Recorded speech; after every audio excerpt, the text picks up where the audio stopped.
Bat's life, the whisper of rapid development. The air in the back room of the Bat's Life Chess Club was always thick with the scent of old wood, stale coffee, and unspoken ambition. Tonight, however, there was an added current of anticipation. A hush fell over the usual clatter as a figure emerged from the shadows near the dusty bookshelf. They called him Bat's Life, though no one knew his real name, nor had anyone ever seen him play a game. He was a recluse, a whisper, a persistent rumor of a chess master whose understanding of the game was almost supernatural. Bat's Life appearance was as indistinct as his past. Dressed in a dark, shapeless coat that seemed to absorb the dim light, his face was obscured by the brim of a wide-brimmed hat, casting his features into perpetual twilight. Only a faint gleam from what might have been spectacles hinted at eyes within. He moved with a quiet dignity, settling onto the stool beside the demonstration board, a worn chess set already meticulously arranged. Tonight, Bat's Life voice was a low, resonant rumble, surprisingly clear in the hushed room. We speak of rapid development. A few younger players exchanged glances, suppressing a snicker. Development, they thought, was basic. But as Bat's Life began to speak, the simplicity of his words belied the profound depth of his insight. "Consider the opening," he began, his hand hovering over the board but never touching.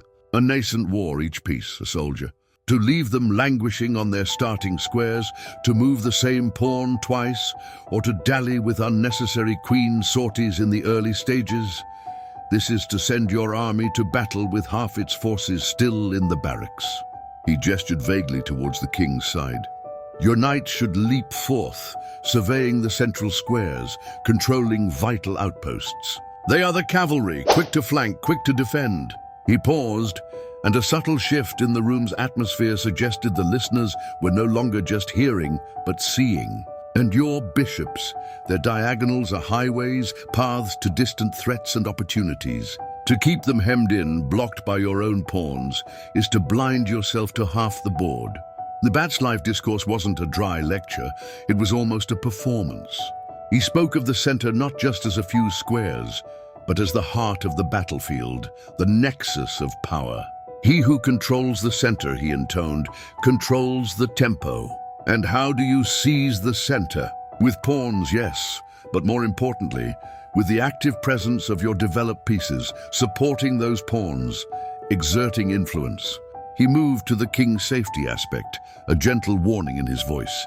Development is not merely about bringing pieces out. It is about bringing them out to purposeful squares, to positions where they defend, attack, and prepare for the next phase. And central to this, gentlemen, is the safety of your king. Castling, swift and decisive, is not merely a move. It is an act of fortification, a declaration that your monarch is secure, ready to command from behind a wall of pawns. One young brash player, emboldened by a recent tournament win, piped up, "But what about gambits, Master Bat's Life? Sacrificing development for attack?" Bat's Life head tilted slightly, and for a moment the brim of his hat seemed to dip, casting his face into even deeper shadow. "A gambit, young one," he replied, his voice still low but with a newfound edge, "is a calculated risk, a temporary deficit in material for a permanent advantage in development and initiative. But to sacrifice development without a clear, decisive plan to exploit that lead, that is not courage, that is folly." He leaned forward slightly, his hands resting on the edge of the board, though still not touching the pieces. "Remember this principle. Every move should develop a piece, support a developed piece, or improve the position of an already developed piece. If a move does none of these things, question its wisdom. For in the early game, time is not measured in seconds, but in the activation of your forces. The player who brings their army to bear first, with purpose and coordination, will often dictate the flow of the battle, regardless of initial material balance."